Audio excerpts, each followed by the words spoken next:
This is where I come from, guys. Like, when I tell you that I'm a former atheist, I mean, I got way deep into stuff.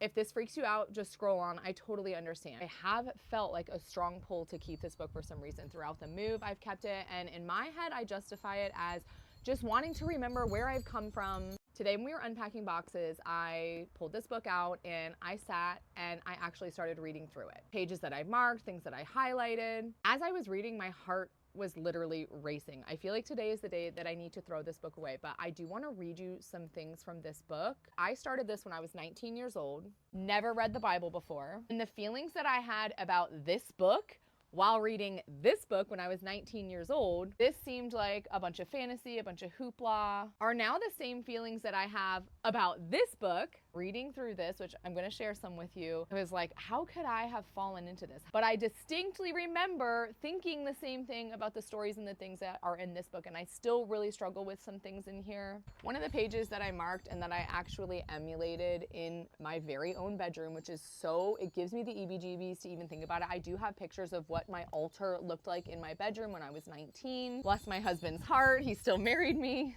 But one of the things that I want to read to you is a page that I marked that says, Wicca is a peace-loving religion that exemplifies joy and harmony with all the manifestations of nature. So when you read that at 19 years old, you think, this sounds great. What harm could this do? We understand and recognize the relationship of humankind to the natural order of all things. I still resonate with that to this day. We recognize divinity in everything, both animate and inanimate, and embrace the God and goddess equally in perfect love and perfect trust. So then you start reading about the God and the goddess, and that's where things get a little wonky. But it's very appealing to a young mind, someone who loves nature. In Wicca, there is no devil worship or the worship of devil figures such as Satan or the Antichrist. None of these practices exist, nor have they ever existed in Wicca. The devil and hell are parts of the Christian theology. They simply do not exist in Wicca.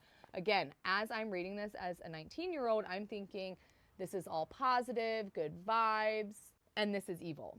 And last one, because as science-driven, as science-minded as I am, which is why I struggled so much with Christianity, it blows my mind that I actually fell for this. This is talking about creation. Many of us consider that this Big Bang concept may have evolved from something similar to the ultimate cosmic orgasm between God and goddess, eventually giving birth to every element and component of our universe.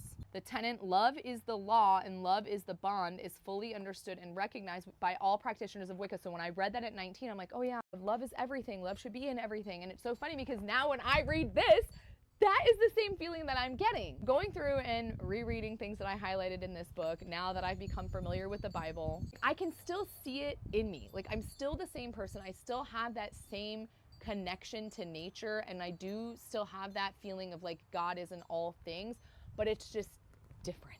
So I've decided to say goodbye to this book today. This might give a lot of you more clarity as to why I do struggle so much with my faith and why I do still question so many things in the Bible. The difference is I'm just not willing to give up on this one.